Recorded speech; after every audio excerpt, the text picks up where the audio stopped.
À partir de cette nuit, car la tempête Eleanor, ça y est, arrive maintenant sur la France. Elle s'est creusée jusqu'à présent au large des îles britanniques et vous le voyez, elle s'enfonce maintenant en direction des côtes de la Manche dans un premier temps, car pratiquement tout le monde sera concerné malheureusement par cette tempête de nouveau.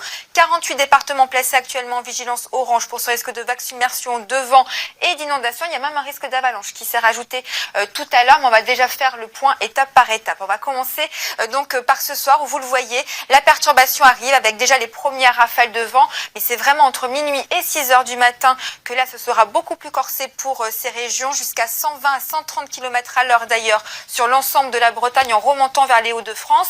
Il y a un deuxième phénomène important, c'est que le coefficient de marée sera toujours très élevé, il sera de 106 et la pleine mer aura lieu entre 3 heures et 9 heures du matin pour le Finistère, entre 6 heures et 14 heures sur le reste des côtes de la Manche, donc surtout restez éloignés des côtes un maximum car cette fois-ci la tempête s'annonce quand même très virulente. Et ensuite, à votre réveil, eh bien, on surveille ce qui va se passer sur le bassin parisien.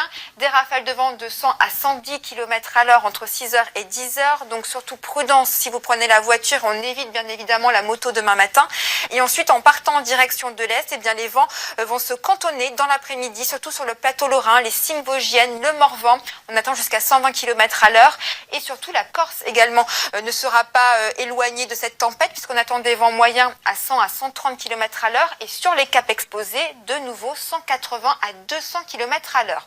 Et surtout, on se concentre sur ce qui se passe sur les Alpes du Nord. Vous êtes encore très nombreux actuellement en vacances du côté des stations de ski, donc surtout soyez extrêmement vigilants. Demain, au-dessus de 1500 mètres d'altitude, il y aura encore un risque d'avalanche très marqué car il y aura des conditions de blizzard, des rafales jusqu'à 140 km à l'heure et d'abondantes chutes de neige. Et en dessous de 1500 mètres d'altitude, et c'est ça le fait remarquable, c'est que les températures vont vraiment progresser et du coup la neige, une grande partie de la neige déjà tombée ces derniers jours va fondre. En plus la pluie va tomber en abondance, il y aura du vent jusqu'à 110 km à l'heure, donc un risque d'inondation